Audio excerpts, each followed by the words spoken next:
Баршаңызға сәлем достар. Бүгін өте керемет, барлығым жақсы көретін қазақтың ұлттық тағамын 4 түрлі еттен жасап көрсетпекшімін. Сиырдың, қойдың, жылқының, түйенің еті қосылған керемет тағам және де қамырды қалай дұрыс илеп, дұрыс жаю керектігі туралы да айтатын боламын. Сондықтан менімен бірге болыңыздар. Қазанға етімізді салып, қайнағаннан кейін көбігін алып, бір қызанақ және болгар бұрышын салып қайнатып жібердім. Енді қамырымызды илеп алатын боламыз. 500 грамм ұнды алып, бір жұмыртқа қосып, көз мөлшерімен тұз қосып, араластырып алдым. Жылы суды аз-аздан құю арқылы қатты қамыр илейміз. Бұл жерде ең басты құпия, қамырды қатты қылып илеуіміз керек және көп демалтуымыз керек болады.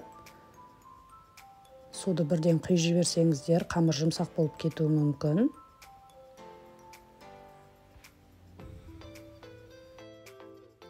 Қамырымызды осылай қолымызбен барынша ысып, иіғанғанша илеп аламыз да 2 зуалаға бөліп қоямыз.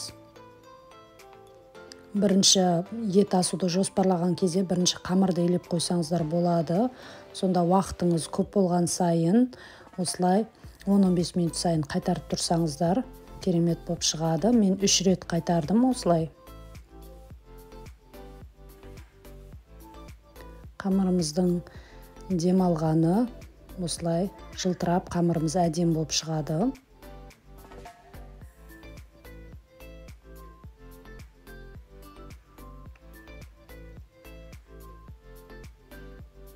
Мұны мен тағы да қайтардым. Бұл менде 3-ші рет қайтарғанымды көрсеттім сіздерге. Қамырымыз демалып, әдем болып тұр.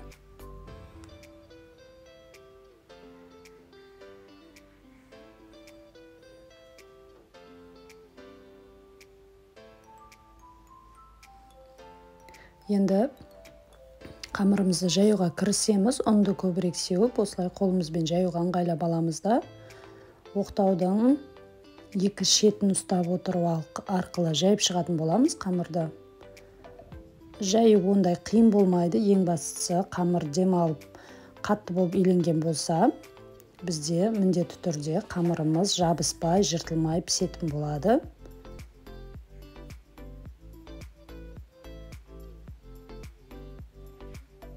Екі зуала қамырға 2 жұмыртқа қоссаңыздар, сары болып, әдем болып шығатын болады. Менде 1 жұмыртқа болды үйде, сондықтан 1 жұмыртқа қостым. Сіздер 2 жұмыртқа қоссаңыздар, тіпті керемет, әдем болып шығады. Міне біздің қамырымыз дайын болды. Жайылып, қатты жұқа, я қалың қылған жоқпын, орташа қылып жайдым.